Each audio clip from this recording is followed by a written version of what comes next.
Periodically, over the past several decades, we've heard of situations when the U.S. government has experimented on human beings. Some cases have involved nuclear weapons, others, LSD and mind control.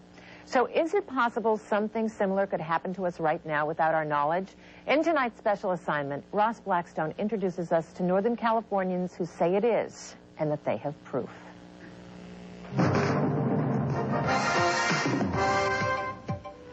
Imagine everywhere you go, someone is watching, reading your thoughts, controlling your mind.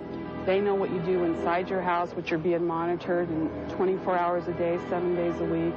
At the state capitol last summer, Marianne Stratton rallied with dozens of other Californians who say it's happening to them through ultra-frequency radio waves. I can be in a room full of 1,000 people, but it'll only affect me. They believe the government is sending radio waves to directly affect the unique electromagnetic waves in their brains. That way it can control their thoughts and bodies. Pain is unbelievable, okay? Enough to make you pass out. If you've ever broken a bone, you want to know what pain. A bone.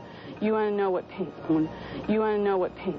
Did you see how she stumbled there? After our interview, Stratton said the government made her throat swell so she would have trouble talking to us. And it's electronic harassment, but it seems as when you become actively involved with disclosing this information, it becomes torture.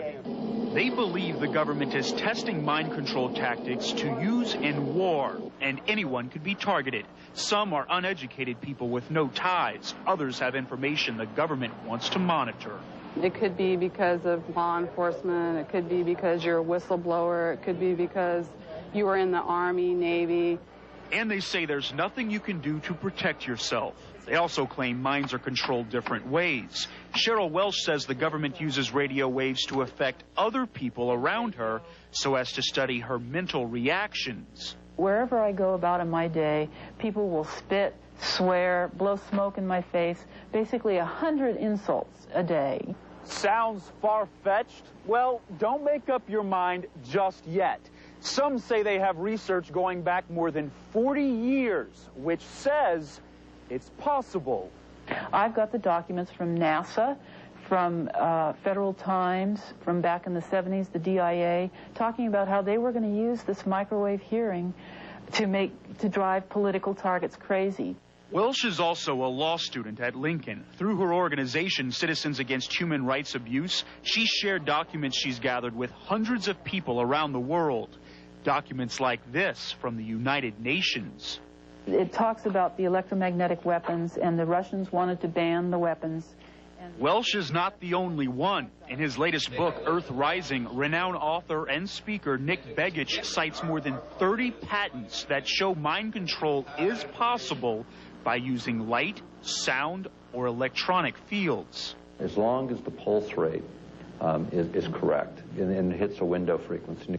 He uses an example from 1997, when more than 600 Japanese children went into epileptic seizures while watching a cartoon, which flashed a light at a certain rate. Similarly, he says if a radio wave is sent at the right frequency to an acupuncture point on the skin, it will translate into an auditory signal that is sent directly to the brain. Vegas used this infrasound device to demonstrate on me. I can hear it when you press it to my skin, but not when you take it off. Right. So that's sending the signal through my skin. Through your nervous system, right into the brain, and the brain is decoding it. And so it's almost like it's right in the center of your head. And you can do that even if you weren't touching my skin? Not with this device, but if I were using a microwave carrier at a distance, we could achieve the same thing. He says the sound could then be used to control my behavior, and the waves can be sent through any energy source, radio towers, indoor lights, especially the internet. It would be difficult to target specific people like Orr, Stratton, or Welsh. To target an individual, you really need some line of sight, and you'd need to use something like a microwave carrier. But he says people can be controlled en masse. The question then is, has the government used the technology? Begich says yes. He believes the U.S. sent anxiety signals to get Iraqis to surrender during the Gulf War. They said, well, it was because we bombarded them so heavily. That was the American story. You know, look at Dresden, Germany, London during World War II. I mean, that doesn't drive people out. And most Americans have heard how the CIA has used LSD to control minds. Secretary of Energy O'Leary has acknowledged 500,000 people have been experimented on in some form in the U.S. without their permission. Could it happen again? We're in the beginning of a new millennium, and believe me, the stuff that's happened in the past is happening again. Begich says the technology is not extremely advanced. If the military can figure it out, individuals can too. Once that happens, advertisers, politicians, terrorists, anyone could have the ability to control your mind. On special assignment, I'm Ross Blackstone for KOVR 13 News. Well, Nick Begich has been able to convince the European Parliament to call for a ban in the beginning of treaty dialogue for anything that can manipulate human behavior. Still, the U.S. denies the technology. And if American scientists talk about their work, they will be held for treason. But Begich says many former Soviet scientists who experimented with the technology during the Cold War are now going public because of a lack of funding.